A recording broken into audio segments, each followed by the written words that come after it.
How to set up your fighting rifle practically. That's what we're going to talk about today on Gunfighter Life, where we talk about guns, gunfighting, tactics, ballistics, use of force, the right way, with Almighty God at the center, Judeo-Christian values, and real-world first-hand experience. On that experience I've been blessed with, why should you care what I have to say about guns at all or fighting rifles? Not because I have a microphone, not because I have a podcast. I'll roll into a quick abbreviated bio and then into the main topic. First and foremost, I am a Christian. I don't apologize for that. God is number one in my life. I grew up hunting and fishing in the backwoods of the southeastern United States at a very early age. Some of my earliest memories are with firearms. I joined the Marine Corps at 17, did a couple of combat tours in Iraq. By God's grace, He got me through that safely. After that, I served as an instructor, an urban warfare instructor and a desert warfare instructor for the United States Marine Corps. I also served with the LAPD, both full-time as a sworn police officer and in some more specialized assignments, as well as serving in the U.S. Army, full-time and part-time National Guard. I've been a FBI firearms instructor, still am an FBI firearms instructor, have been for a lot of years, also NRA certified and some other three-letter government agency certified. I have been in the past a private contractor for the federal government, advanced weapons instructor, and am currently a private security contractor working in conjunction with several three-letter government agencies. I've been the commander of a tactical team in a large metropolitan area. By God's grace, He got me through all that in one piece, not because I'm better, but because He chose to have grace and mercy on me. I've been a professional hunter and guide. Professionally hunted things like buffalo and elk. Not many people today can say they've done that, but I'm blessed to be able to say that I have. I've hunted everything from white-tailed deer on the East Coast to mule deer on the West Coast to gray squirrel on the East Coast to prairie dog on the West Coast and elk and bear and wolf and slain all manner of beast. A state rifle and pistol champion a few times over in a few different disciplines. Now those experiences, it's not because I'm bigger or badder. Certainly not bigger. In fact, I met one of the patrons in real life, and he said something to the effect of, "I thought you'd be bigger." Reminded me of that William Wallace movie, where he's like, "Oh yeah, if William Wallace were here, he'd shoot lightning bolts out of his rear end."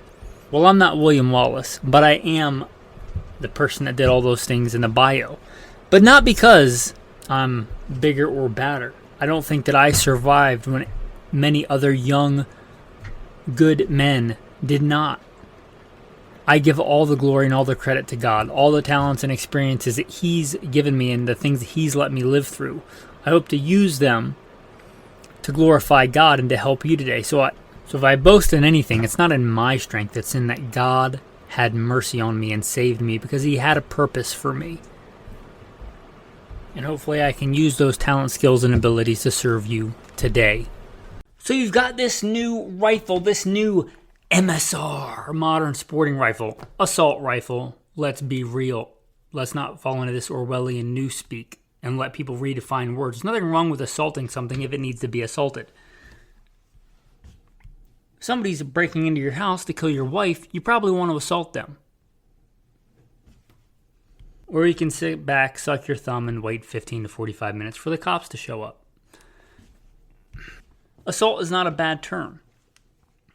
So I'm going to call them and refer to them as assault or quasi-assault rifles. Yeah, I know they're not full auto. I've shot more full auto than I care to remember. Full auto is mostly useless in most shoulder-fired rifles. I'm just going to throw that out there. If you want it to be effective, put it on a bipod or a tripod or a vehicle mount. Assault rifles. Modern sporting rifles. Went down a rabbit hole there. Shoulder-fired, box magazine fed, semi-auto, sustainable rate of fire rifles.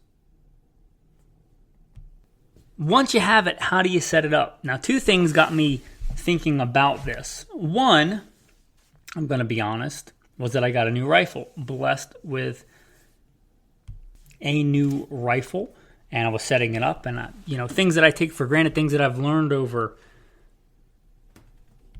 decades of shooting. Wow, and at this point, decades of gunfighting experience. I just take it for granted that you know this, and a lot of people don't. I know that because I was recently teaching some new people how to shoot, and some, what I would consider, I think, fairly liberal people, which I'm blessed to be able to teach those guys how to shoot. It's their right to be armed, just like it's your right to be armed. The Second Amendment does not see political parties. And they brought out some of their guns, and I just looked at some that I would just shake my head. And they don't know what they don't know, right? It's not their fault. And I would imagine many people are in the same boat. I've worked at gun shops where I was employed as a gunsmith, and a lot of that was fixing these kind of rifles that people set up poorly. So with that long preamble, how does one actually do this? So I'm going to try and take you kind of step by step. You've got this new rifle. Men, I'm going to tell you something you probably don't want to hear. Read. I like reading. I like being well read. I don't particularly like reading manuals. As a man, I'm like, probably know that. Read the manual. I've had more fighting rifles in my hands than I can remember, especially AR-type rifles. I just got a new similar rifle, and I thought I know what's up here. I know what time it is. I know how to work an AR-type rifle. Well, this one had a adjustable gas system, and I figured, it's probably set where it should be for most things from the factory. Well, it wasn't. I should have read the manual. Even I'm not above this, right? Read the manual. The next one, you got a brand new rifle. Squeaky clean, right? Ready to go. Wrong. Clean your new gun. At least I didn't make this mistake. Clean your new gun. One, you get to know it, how it works. Two, don't assume just because it's brand new from the factory, everything is okay on it. Sometimes they can forget to cut rifling into barrels. Yeah. Sometimes they can be missing parts. Sometimes there could be machining metal and things like that in critical parts of the gun, the barrel, the action, just from machining and making the gun, that you might damage your gun if you just shoot it. Just because you got it from the factory doesn't mean that you don't have to clean it. And most manufacturers, all that I'm aware of, at least handguns, test fire their guns. Rifles, maybe. Guns, I think there's 1 or 2 states that require it. So the guns are already probably been shot. And if you care about barrel break-in, which we may or may not get into, clean your rifle, right? If you're coming here for advice, which you probably are if you're listening, you got a brand new rifle. I know you want to just take it out and go pew, pew, pew, clink, clink, clink. It's fun, but clean your rifle. Clean your new rifle before you shoot it. Don't assume that it's cleaned and lubed and ready to go. Now this, real briefly, I'm not going to make this a whole thing on gun maintenance. I recently did one of those for the patrons.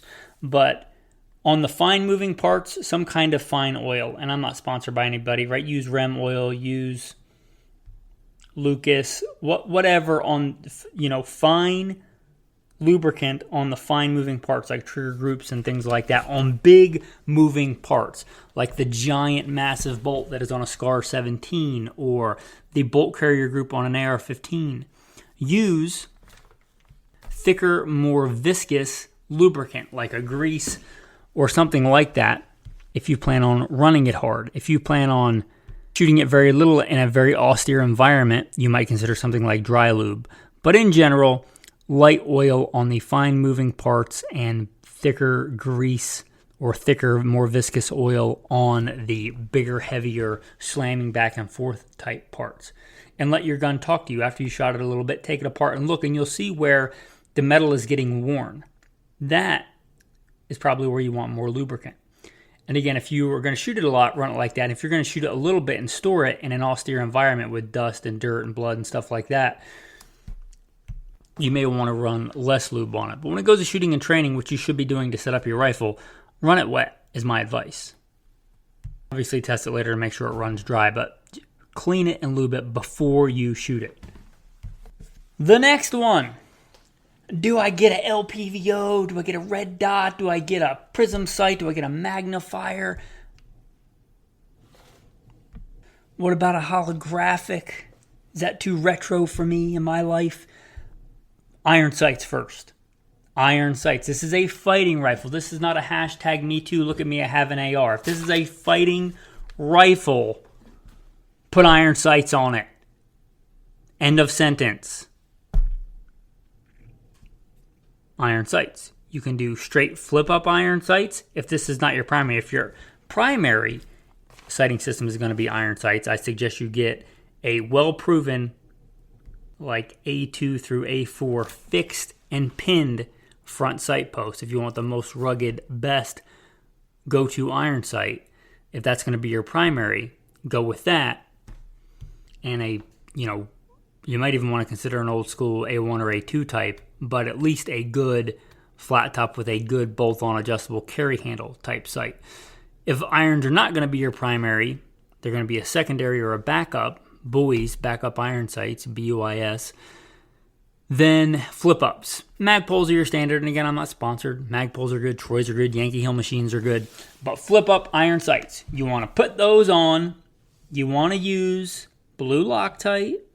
You want to use a torque wrench, or don't over-tighten them. If you really know what you're doing and you really are tactily sound, you've done a lot of gunsmithing work, that's fine, but don't over-tighten them. Put blue Loctite on it. Don't be stingy with the blue Loctite. And then zero. If you just have them on there because it looks cool when I said to have them on there and they're not zeroed, bro, what are you doing? The fact that they're there is not going to help you. The point of the sights is to hit what you're aiming at. They need to be zeroed.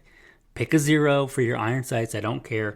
I like a 50-yard zero for most things, but 50-yard, 25-yard, 36-yard, probably not a 100-yard zero for a fighting rifle. I know a lot of people love the 100-yard zero, but inch height 100 is good if you're hunting on the East Coast over a corn pile out of a deer stand with a bolt-action rifle. Nothing wrong with that. If you're talking about a fighting rifle, I prefer a 50, but a 25 arguable, 36 if you know what you're doing. Pick a zero, zero your iron sights. In general, I'm going to say if you're going to run a red dot, I like a true co-witness. Iron sights. If you are going to, you might like the lower 1/3. I don't like them. It's fine if you want a lower 1/3. The reason I like the true co-witness is that I can tell if either my iron sights or my red dot has gotten knocked off plumb, off the true line. I can just look and tell. Like before a mission, if I'm doing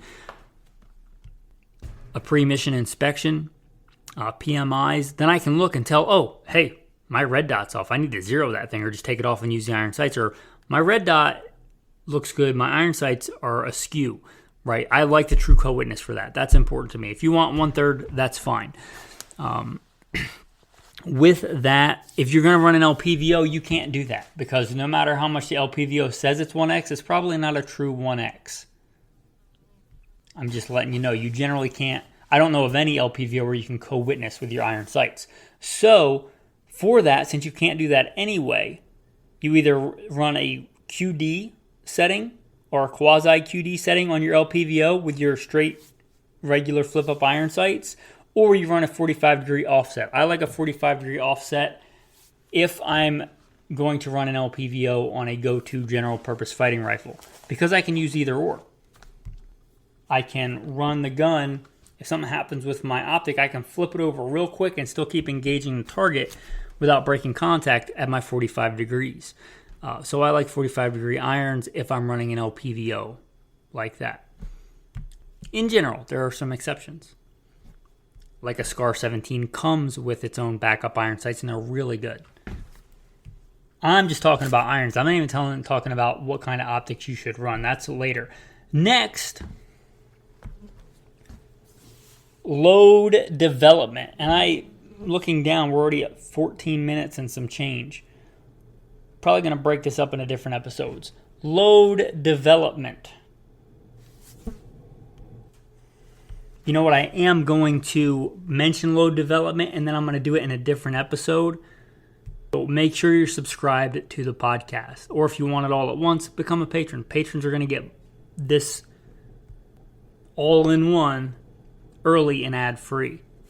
So if you want to early become a patron, at least if you want the rest of the information, subscribe. Now I'm going to do it before I go to optics and load development because you may be on a bit of a budget. If you're trying to get set up, if you have good iron sights, even if they're like the flip-up Magpul iron sights, they'll be fine for now. I suggest if you're not a good iron sight shooter, you get there before you even worry about putting an optic on it. You can shoot good with iron sights, you'll probably shoot better with an optic. The reverse is not true. So get those optics on, or get those irons on there, zero them, have fun shooting them at least for a bit. We'll come back to optics and load development later. But for now, with your irons, pick a pretty standard vanilla load. Call it a Walmart load. Something you can get easily and train with. You probably shouldn't be carrying this as a fighting rifle until you train with it. Take a class with it, go to a competition with it. If you've already done that and you know what to run through, what drills to run through, at least run some drills through it. Make sure it's good to go. Pick a pretty vanilla load for now, and we'll come back to the load development later. What about other stuff? More is more until it's less. Let me explain that. More is more until it's less. There are some really decent force multipliers on a modern fighting rifle. A white light. A white light is a force multiplier. And trust me, I've run nods. I've had the crazy, crazy expensive thermals and all that stuff. For most people, for most things, even for most gunfighters, a white light is your best bet. It's simple. It's easy. A white light. A simple, fairly lightweight white light. If we're talking about a fighting rifle, you want to keep it lightweight, but a good, functional white light. You're going to have to play around with this. I don't like pressure switches. Lots of people do. I like simpler is better. I like just a button on the light. I like a simple on-off. I don't like strobe. I like a simple attachment to a rail. Most of these modern rifles are going to be able to change the position on it, whether it be M-lock or just a rail, which side you want it on. If you want it on an offset, you can usually get a 45-degree offset mount. Figure out how you like it. Do you like it at 6 o'clock? Do you like it at 3 o'clock? Do you like it at 9 o'clock? Pick your o'clock. Practice with it. If something is interfering, maybe you run at a different place. But a white light is a force multiplier. I suggest you get a white light. I also suggest that you get a good sling. If it's a fighting rifle, it should have a sling. Get a two-piece sling unless you have a really good reason otherwise. Get a two-piece sling unless you have a really good reason otherwise. A good two-piece sling doesn't have to be crazy expensive. Caveat to that, if it's going to spend most of its time in a bag, like a truck gun or something like that, a laptop bag gun, if it's going to spend most of its time in a bag and you're just going to grab it and throw it on really quickly, you still should have a sling. Mostly so somebody doesn't grab your gun out of your hands and shoot you with your own rifle. That's a bad day. For that, a single point sling will work. I don't like single point slings as much, but they have their place for a light, handy gun like that that's going to live in a bag with a strap, where if you're carrying it, you're carrying it in the bag, not the rifle on your body. And if you grab it to use it, you throw the single point sling over so somebody doesn't shoot you with your own gun. If you got to drop the rifle to throw on a tourniquet yourself or somebody else, then the rifle hangs there. It doesn't just fall to the ground and somebody else grabs it. Single point slings are okay for that. But in general, a 2-point sling. Get a good 2-point sling. And that's pretty much it for your other accessories. You can upgrade stuff later, like a trigger, right? But kind of like the iron sights, if it's got a mil-spec trigger, if you guys have listened for any length of time, I kind of feel about those how I feel about a Glock trigger. Slightly better. I feel slightly better about a mil-spec AR trigger than a Glock trigger, but you can do better, But again, like the iron sights, if you can shoot good with a garbage mil-spec trigger, and I think you can, I qualified with iron sights with a garbage mil-spec trigger with an M16A2 that looked like it got drugged behind a truck, was rattly and nasty. Who knows how old it was when I got it. I qualified expert, shooting man-sized targets with iron sights at 500 yards, 550 yards, 500 meters, with iron sights, no support, no artificial rest, with that garbage mil-spec trigger. You can do good work with it. My advice is run it with the trigger that it came with unless you absolutely already know what trigger you want. Keep the backup in your line kit, which we'll get into later, but if you do want to upgrade your trigger later, that's fine. If you already know, like I know that I like a flat-faced single-stage trigger. Cool. Then you already know that. But if you don't know that, run it with the mil-spec trigger for a while until you figure out what you want. Probably don't go with an uber lightweight trigger if this is your first rodeo on a fighting rifle. But you might want to upgrade that later. Don't go crazy with the accessories. Try and keep your... Lighter is better for a lot of things, but try and keep it in the 9-ish pound range. Right? Don't turn this into some giant obese abomination that looks cool on a bench, but when you have to hoof it or run, you don't want to carry it, right? Keep it light and handy. 6 to 9-ish pounds. I like lighter, but 6 to 9-ish pounds.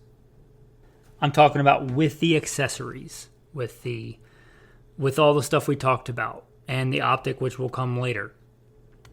Try and keep it in that weight range.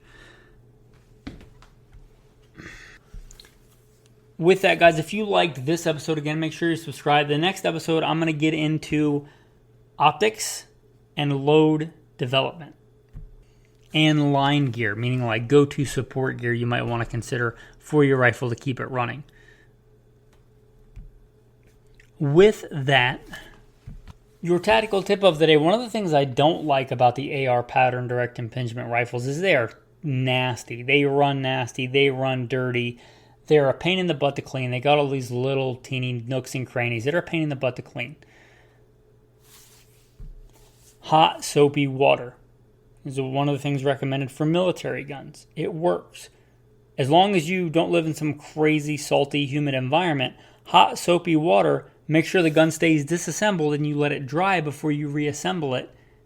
Make sure it's dry before you lube it and reassemble it. But hot soapy water is cheap, effective. Something like a toothbrush and Dawn dish soap, hot soapy water, absolutely is a good, cheap, effective way to clean a lot of that rifle. Not all of it. Like, you're still going to want some solvent and stuff for the barrel for some of the nastier carbon places, but hot soapy water is pretty good. So there is that tactical tip. Your tactical verse of the day from the prophet Ezekiel. So then, son of man, prophesy, and strike your hands together. Let the sword strike twice, even 3 times. It is a sword for slaughter, a sword for great slaughter, closing in on them from every side. With that, thanks for listening, and have a blessed day. Hey there, gunfighters. Welcome to Gunfighter Life, where we talk about guns, gunfighting, tactics, ballistics, the right way, with Almighty God at the center, Judeo-Christian values, and real-world first-hand experience. We are talking about setting up a modern fighting rifle practically. Now, this is the second part of this, so you might want to go back and give the first one a listen unless you only care about what's in this episode. But make sure you're subscribed. That way you get these. If you're just stumbling across this, I'm not so vain as to think you hang on every podcast episode. If you just see this and you're listening, if you only care about the things in this episode, which is mostly going to revolve around optics and load development and kind of line support gear to keep the rifle running, that's fine. But there was an episode before that talked about getting your rifle, first steps, setting it up, accessories, and those manner of things. Just in case. With that, if this is your first episode you found, I'm going to put in the bio, because why should you care what I have to say about fighting rifles, right? This is a germane question you should ask, not just because I have a podcast and a microphone. So after the bio, we'll get into it. Blessed to have served in the military, law enforcement, combat veteran, private contractor, competition shooter, lifelong hunter, guide. Blessed by God that He got me through all those things so I could share this firsthand training, knowledge, experience with you to serve you today. Let's dive into the podcast. Okay. You've practiced with your iron sights. You've trained with your rifle a little bit, with your sling and your white light. And optics are a force multiplier. I love iron sights. They absolutely... But they're not just as good as an optic. Optics are a force multiplier. So don't handicap yourself. Gunfighting is hard enough. The big debate in 2024 is, and there's some other stuff, but the big two, right? Do you want a red dot or do you want an LPVO? Do you want a red dot or do you want an LPVO? And not even what do you want. What's going to better serve your purpose if it's for a practical fighting rifle? If it's just for a fun rifle, heck, throw some abomination 3-pound overmagnified scope on there with a bunch of gizmos and gadgets and clicks and whistles and buttons. Fine, whatever. But if we're talking about a practical fighting rifle, what's most practical for you, a red dot or an LPVO? Let me start by saying I really love LPVOs. That doesn't mean you should get one. For most people, let's say you live east of the Mississippi. And let's say it's hard for you in any context where you're going to use this rifle to shoot past 200 yards. There are other applications for an LPVO, I know, but settle down. Hear me out. You're here for advice, hopefully. You can differ from my opinion. I'm not so conceited as to think that everybody should agree with me, but I'm going to lay down this case. If you live east of the Mississippi, you have a hard time seeing past 200 yards unless it's in like a cornfield or a bean field. If somebody shot you from there, they're not going to just stand there and let you shoot back at them. They're going to go inside the tree line, inside the wood line, and be gone. If most of the things you can envision practically are inside of 200 yards, and this is your first like legit fighting rifle, get a red dot. It's faster inside 200 yards where you're shooting point blank range. You put dot on target, you pull trigger, it hits somewhere in the target. I would say usually even 250 yards, but let's just say 200. If that's your main use case, then get a red dot. I like a true co-witness. I covered that a little bit, but in case you didn't listen to that, I like a true co-witness. So you've already got your iron sights zeroed. You can pretty much just zero your red dot if it's a true co-witness. You look at your iron sights, you get them aligned properly, and you put that red dot so it's right on the very tip top and center of your front sight post when it's centered in your rear sight. That red dot should be zeroed, period. You shouldn't even have to fire a shot. Now you should to confirm zero always and to make sure the mount and the optic's not going to work loose and that it's not some Chinese piece of garbage that's going to lose zero. You should confirm zero. But you should, if you have a true co-witness, be able to zero that iron sight without ever firing a shot. Also, if you're doing your pre-trip inspection, pre-combat inspections, you should be able to tell if that red dot is off or askew or your iron sights are askew by looking at it without firing a shot, which is kind of nice. So I like a true co-witness. If you want to go lower 1/3, that's cool. I'm not going to kick you out of the club. Also, if you have it mounted right, depending on the red dot optic, if your dot goes out, which is a thing that happens, if you're shooting fast and close, you can kind of use that as a giant rear peep sight. If it's like a circle true co-witness, you can kind of just center that front sight in that red dot, even if the red dot is broken or off, and you can still use it. So I like that for a true co-witness as well. Now, I don't care. You get what you pay for in optics, but I don't care what you go with. Go with something good. Go with something that's proven. features that you might want, I don't generally trust my light to things with batteries. That's why I like backup iron sights. And I also, if it's a fighting rifle, not a fun rifle, I would encourage you to get some other thing other than the batteries, like solar backup or tritium fiber optic or something like that. I don't care how long they say the battery can last. That doesn't mean it will last that long. If it's in your car and it gets super hot, batteries can not work. If it gets super cold, batteries can not work. If you forget and leave it on, if it doesn't have an automatic off switch,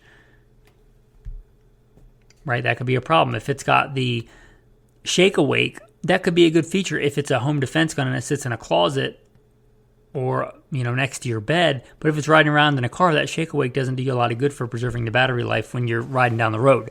So think about that and think about electronics. Batteries are not infallible. The rifle itself isn't infallible, but, diodes and circuit boards and things like that, even less so. Any kind of complex electronic machine is less reliable. So consider that and consider you get what you pay for. Also, even if you have a lot of experience and you might be shooting farther than that, if you know what you're doing with a red dot, it still may be the better choice. If generally you're going to shoot closer and you're going to shoot fast. Red dots are kind of the king of speed. Now the LPVO. I like the LPVO. It's my go-to. And I'm not saying this to brag, but way before it was a thing. When I was a cop doing specialty police work, I also got it back into, because I was into competition shooting before I even joined the Marine Corps. But when I was a cop and I was doing some more specialized assignments, I also was dabbling in competition shooting in 3-gun. And nobody in law enforcement that I remember at this time, we're talking about the aughts, was running an LPVO on a fighting rifle. I did, way back in the day, because I was doing more specialized things. And I might be kicking down a door one day. I might be in the middle of the wilderness on some giant drug bust in the middle of the country with wide open spaces another day. And in that broad spectrum, I had never heard the term recce rifle. That's a fairly recent development the last couple of years. They throw out the term recce rifle. But if I want a gun that'll do a lot of things well, where I might be kicking down a door today, but I might be Overwatch for literally several tons of drugs the next day, and I might need to take a precise shot because I got good guys and bad guys down there, I like the LPVO. I like it for that. When I was the commander of a tactical team to stop active shooters, it really depended. Sometimes I would take SCAR 17 with an LPVO. Sometimes I would take a general purpose kind of recce setup AR-15, the same one I used way back in the early aughts with a LPVO for general purpose use. Sometimes I would take a short, handy, lightweight AR with a red dot. Mission dependent. But I like the LPVO. They're not as fast. Even on 1X, they're not as fast. You have a smaller head box. It's one thing if you're just doing an up drill on a square range in your regular stance. It's another thing if you're trying to shoot laying on your side in an urban prone, trying to shoot under a vehicle. And changing the positions, right? You shoot 1 or 2 rounds from the trunk. You shoot 1 or 2 rounds from the A pillar, B pillar. Then you roll in and shoot underneath the car. If you're doing stuff like that, iBox is more forgiving on a red dot. Even there, the red dot, again, is kind of the king of speed. So what do you want? There are some other things like a fixed prism sight. There are things like I was one of the early adopters during the GWAT before everybody had them in the Marines. They picked some select guys to try out the ACOG. The ACOG would be like a fixed power prism sight for power. If you are good and you know what you're doing and you always shoot both eyes open, and you should, unless you have like the sun in one eye or something, you should almost always shoot both eyes open, and you can do the Binden concept and you can shoot a magnified optic with both eyes open. Only then would I even consider you running a fixed power prism type sight. Some people struggle with that. But fixed power sights have their advantages. I'm briefly going to touch on them. They're generally rugged because there's less moving parts in a fixed power scope than a variable power scope. There's just way less going on internally. For that, they can be more rugged and lighter. Kind of the king of these is the ACOG, Advanced Combat Optical Gun Sight. They're still a good sight. If rugged and reliable, which for the Marines is a big thing, right? You might mount that thing on there and be deployed for quite a long time in a bunch of different environments. If rugged reliability and simplicity is a thing, something like a fixed power prism sight may be your bread and butter for that. So they also exist. I'm not going to get into the difference between like a holographic sight and a red dot sight. There are differences, but you do that research on your own. This would get really nerdy real quick if I went into all that. As I aforementioned on the other episode, if you are going to run an LPVO, you may want to run 45-degree offset irons. Let's say you got that LPVO dialed up, you got far targets, and then somebody pops up right in front of you. You can literally just kick that gun to the side and use your irons. I'm not aware of any LPVOs that are a true 1X, no matter what they say, where you can shoot with a co-witness like you can with a red dot. Like if you've got your red dot on and it goes out, you can just pop up your sights and shoot through them. You can't do that with any LPVO I've ever seen. So something to consider running that 45-degree offset, or not as fast, but you may consider a mount, a good QD mount on your LPVO. QD for quick detach. There's a bunch of different systems. Burris makes a good QD system. There's many others. I really like the Warren QD style mounts. You can get the one big beefy mount. Those are real popular for modern sporting rifles, assault type rifles with a flat top upper. They are bigger and bulkier. They're also one piece. They're simpler to mount. If you don't know what you're doing mounting, you may consider those. I generally go with a two-piece mount, like a two-piece Warren QD system or something like that, or a quasi QD, what I would consider like the big nut with some kind of system like that where I can easily take it off. I don't need some kind of specialty tool. I like the two-piece because they're generally lighter and they're also distributing farther apart where the sight is mounted, so it's less likely to get knocked off, in my opinion. Although those simple one-piece mounts are pretty robust. You have to knock it around pretty good. So I like the two-piece, but either one is fine. Keep in mind your sight height is going to be far different if you're coming from a traditional, if you're talking about an AR style where you have that buffer tube, which I'm not a big fan of. But if you have that style where it's in a straight line, you're going to use different height optics than your traditional swept down style stock like you would have on a Mini 14 or your traditional hunting rifles or shotguns. Your height over bore is going to be drastically different. So make sure you're getting the right mounts. And I did a whole episode, I guess I should be trying to push Patreon and becoming a patron. I did a whole super nerdy in-depth episode on just mounts. So if you want to get super nerdy, a lot of you guys would glaze over if I went super in-depth on different mounts and different screw types and all that stuff. I did that for the patrons. If you want a more in-depth thing on the mounts, become a patron. Just one example, one of the small things that's on Patreon. In fact, I'm going to pause this. I'm going to go do it right now. You can sign up as a free member. There should be a link in the show notes. Go sign up as a free member if you want to hear more about the mounts episode. You might have to scroll a little bit, but hey, it's free. I'll put it on there on the Patreon page. You have to sign up as a free member, but it won't cost you anything. It's not going to ask you for a credit card or any of that Chinese scammy type stuff, right? Just go and sign up as a free member. A lot of that content is pay to listen or pay to see. I'll do like write-up reviews and stuff on there. I do all kinds of stuff on there. But some of the stuff is just available if you're a free member. So I'll make the mount episode available if you sign up as a free member. So go there, pause this, sign up, free member, go check out the mounts thing, maybe listen to it and come back. All right, Dan, I've made that episode entitled Mounts, so it'll be easy to find, Mounts, available for free members as well. It'll already be out by the time this comes out. Now that should be out by the time this comes out to the general public. One of the other things cool is that the patrons will get this entire thing, not broken up into pieces, but one monolithic chunk episode early and ad-free. That's going to be for the paid members. So anyway, with that, just a little plug. I'd be a bad capitalist if I didn't try and get you to become a patron. I don't ask you to do your job for free. if you want to support the podcast, and be honest, support me, right? I like to get paid for my work. You shall not muzzle the ox while it treads out the grain. Now, certainly feel free to listen for free and don't feel guilty. But if you feel called to support, all the buzzwords, right? USA, this podcast was proudly made, assembled in the USA from an American-made voice. Small business, veteran-owned and operated, gluten-free, all the buzz stuff. Anyway, with that, let's get back to it. On the optics and the mounts and stuff, real quick, if you're going to be rocking an AK, unless you really have some kind of specialty AK, mostly my default is the AR-15 because it's the de facto fighting rifle of our time.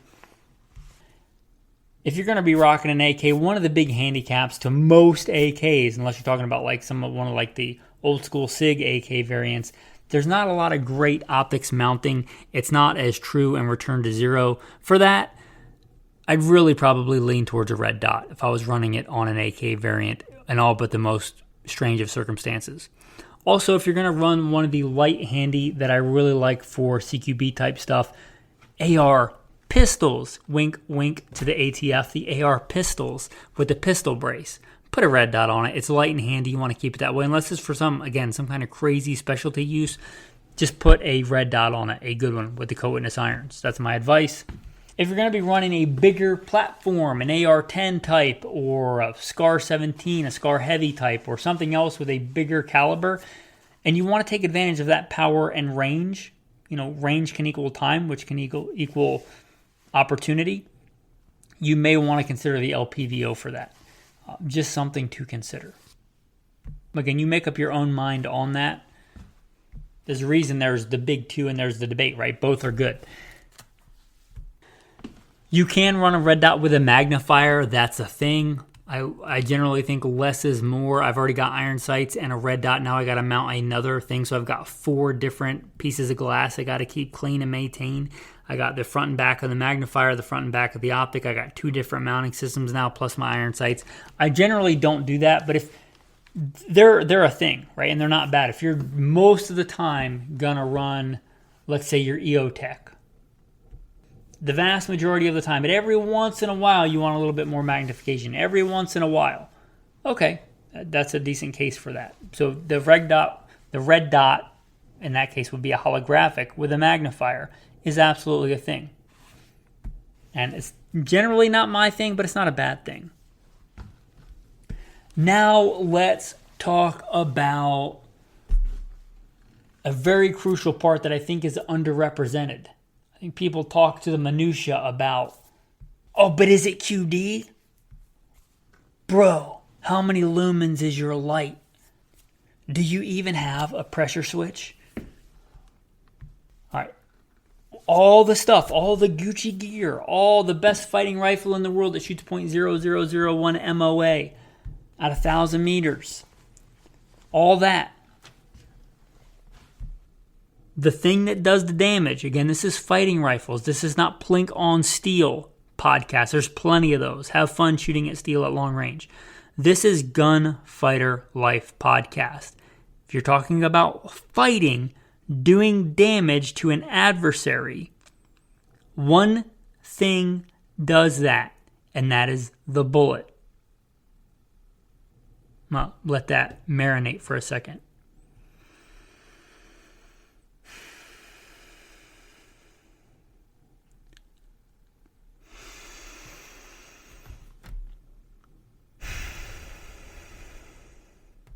The bullet, the ammunition selection, the next part of this, what we're going to talk about, is important.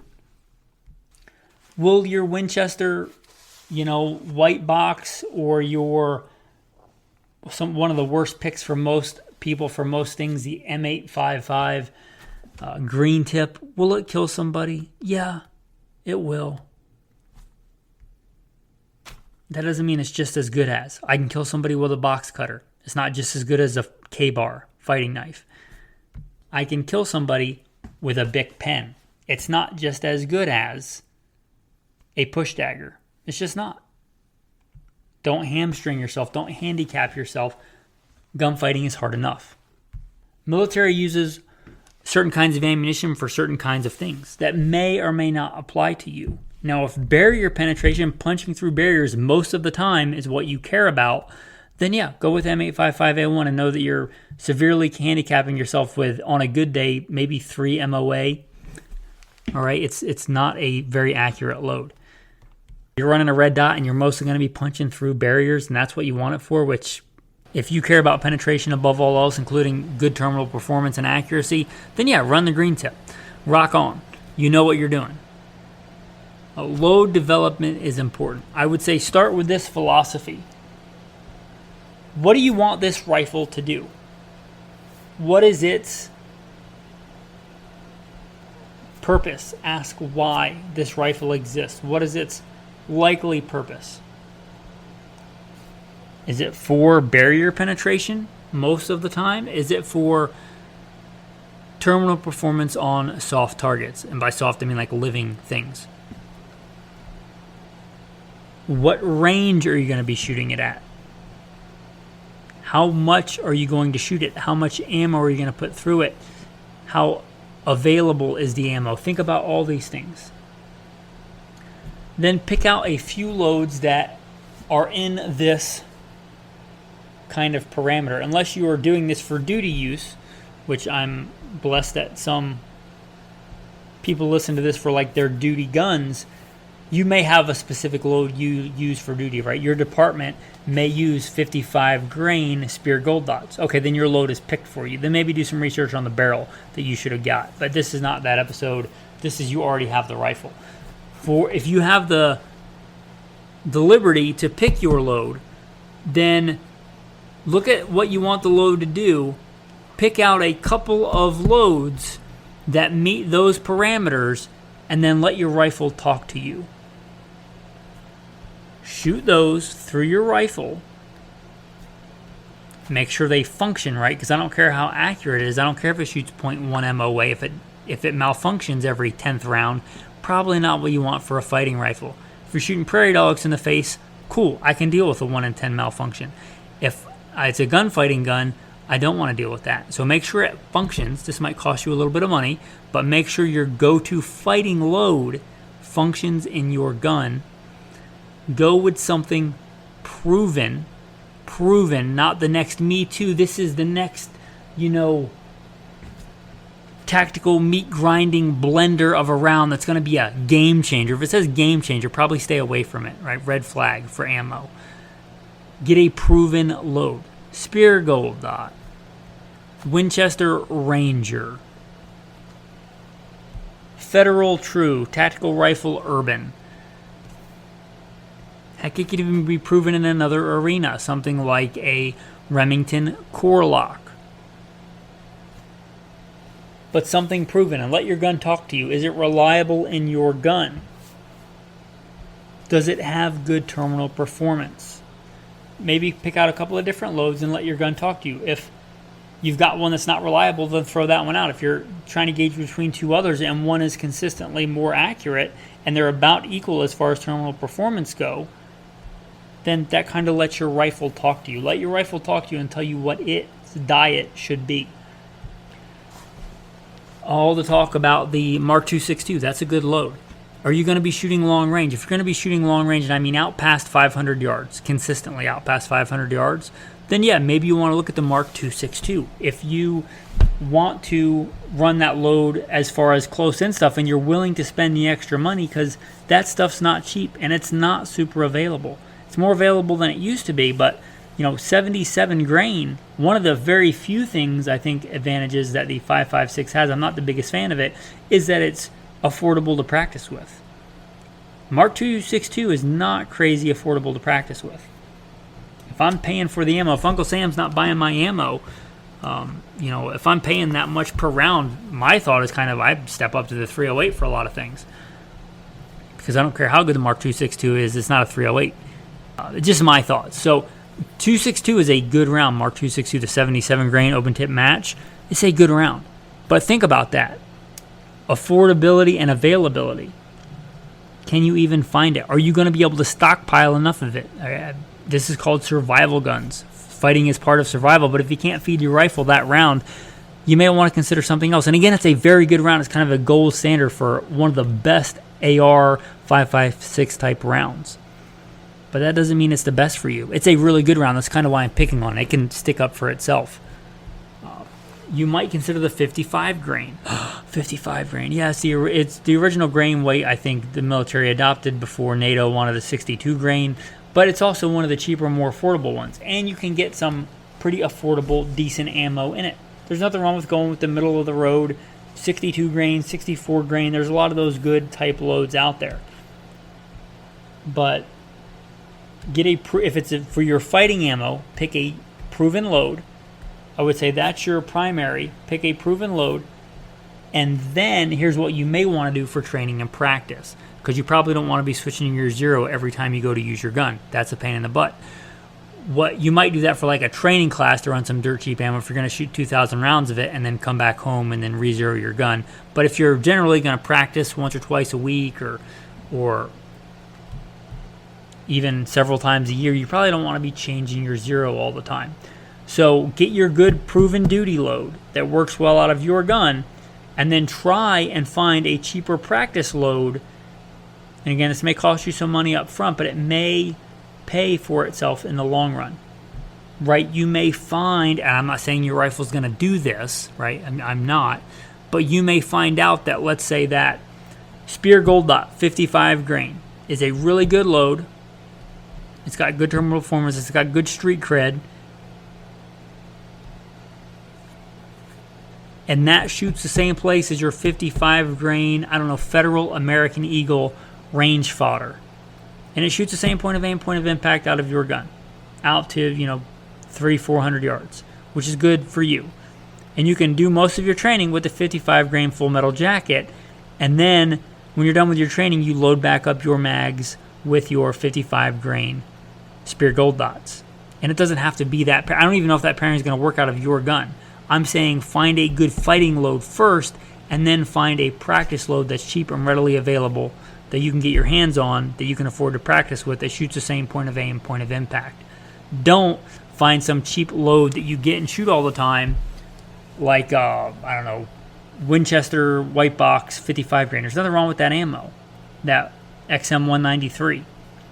Don't shoot a bunch of that and then load your mags up with 77 grain Mark 262 OTM match, because the odds of those shooting in the same place are pretty slim. Don't trust your life to something unproven. Don't do that.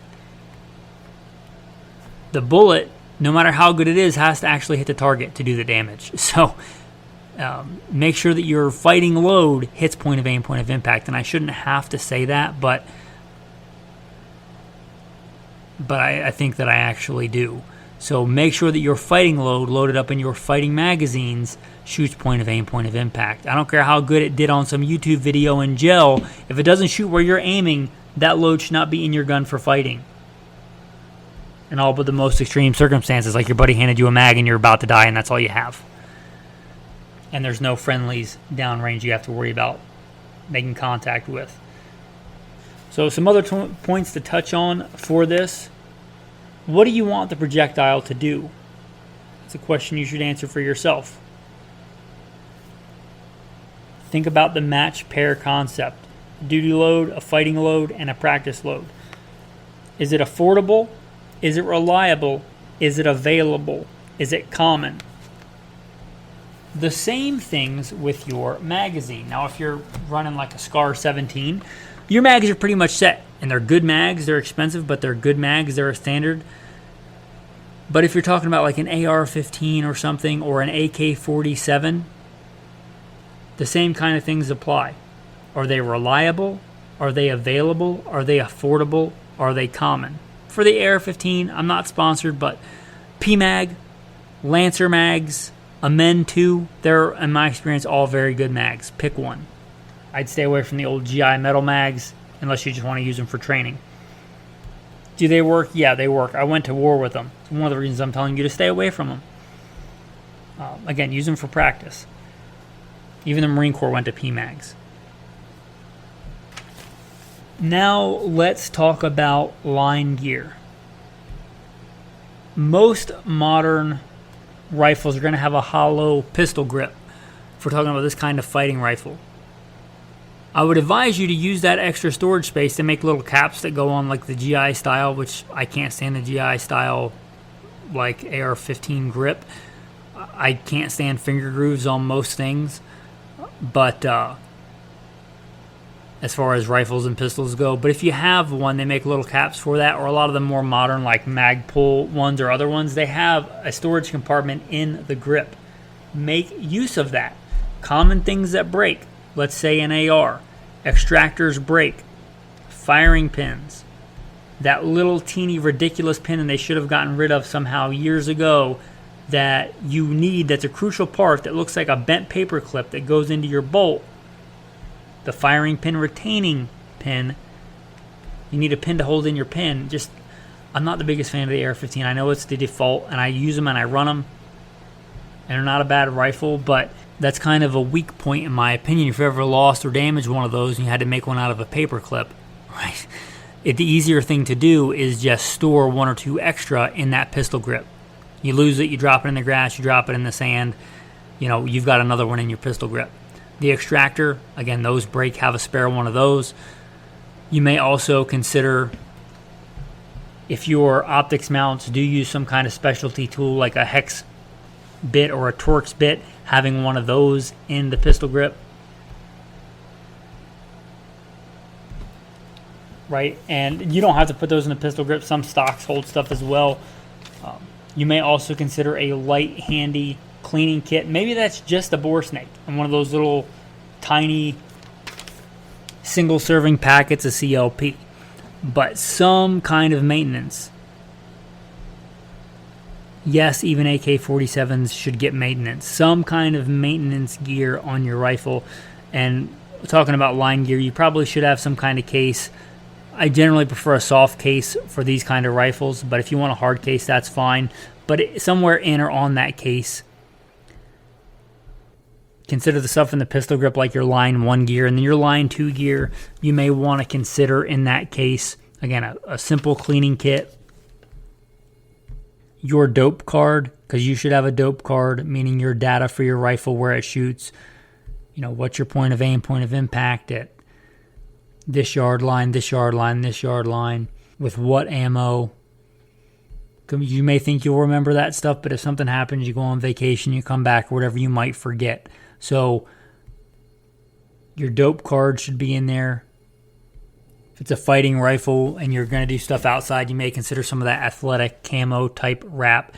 Like let's say you live in a real cold environment and your rifle's black. You might consider some of the white or white style camo to wrap your gun in, keep it in. Maybe you don't have to keep it on your gun all the time. If you're out in the really hot desert, like I've spent a lot of my life in the desert, you may want to take 1 or 2 wraps of that athletic style tape. Not even because it's camo, because if you set your gun down in like a training class and it gets crazy hot, it's just miserable. If you wrap some of that cloth athletic tape that sticks to itself around the fore end, around the stock, then it's a lot better to deal with. And you can just take it off and throw it away when you're done, because it's cheap and effective and it works. So maybe you want to keep some of that in there. Obviously, your spare magazines and your fighting load, whatever that is, whatever your fighting ammo is, you might want to keep that in there in the case. Because it would suck to bring your rifle and then you forget your extra stuff and you have 1 magazine. Stuff happens, right? It's less likely to happen if it's your fighting load is in with your fighting rifle. There's other line type gear you can keep with your gun if you want. If you want one of those little kind of multi-tools that's kind of tailor-made. If you're running like an AK, you might want a sight pushing tool. If you're running your traditional kind of iron sights on your AR, you may want your front sight elevation tool, in your case. But whatever line gear is germane to your rifle and your situation. If you're running optics with glass, maybe some kind of glass wipe down cloth so you're not using your dirty sandy shirt to wipe down your expensive optics. So just think about your line gear also. It's important. Your tactical tip of the day. If you are going to run different kinds of ammo, different mags, again, you got your training mags and you got your training ammo and your fighting ammo. designate those mags, either get mags of a different color that are the same brand. Like, let's say all your fighting magazines are going to be Magpul, and they're going to be brown, the desert color, whatever they call it. And all your practice mags are going to be black, because everybody knows black is less practical and tactical than Coyote Brown is. So save them for your training mags. Or all your training mags are going to be clear, so you can see in them. Or if you have all the same mags, take some of that camo tape that should be in your line gear and wrap them around one or the other, so you know at a glance what's your fighting load and what's your practice load. Or if you have some kind of specialty ammo, maybe you have a magazine of that green tip because you're on a mission where vehicle ramming may be a thing, and if you want to take out a vehicle and you're stuck with using a 5.56, the green tip's kind of nice for that. And you know that it shoots close enough point of aim, point of impact that you can use it without it being a liability to somebody. Maybe you make that green tip in a green magazine. You can buy a green magazine, you can spray paint your magazine green. You can run green electrical tape around it, right? But color those magazines in such a way that in a hurry, you can pick the right one. That is one of your tactical tips of the day. The other one is, because I don't want to forget about this, if you are doing a speed reload, don't worry about it. If your bolt is open, just throw the magazine in there and get back in the fight as quick as you can. If you're doing an administrative load or attack reload, don't just tap the magazine in. I don't care how hard you think you hit it in there. Tap it in and then try and pull it out. It's way better to find out then when you still have positive control of that magazine than you throw your mag in and you go to run to the next position and you shoot one shot and then you realize your gun is empty because your magazine fell behind the last set of cover that you had. Now you're down one full magazine. So again, for a speed reload with a bolt open, just throw the mag in. But if you're doing any kind of tack reload or administrative reload where the bolt is forward, put the magazine in, tap it, and then try and pull it out. It shouldn't come out, obviously. But better to find out then when it's in your hand with positive control than when you take off running and then it falls out. Or you take a shot and it causes a malfunction because your mag was not properly seated. That's your tactical tip of the day. Yes, I speak from experience. Your tactical verse of the day. It's going to be short and awesome. Exodus 15. The Lord is a man of war. The Lord is a man of war. Exodus 15. Thanks for listening and have a blessed day.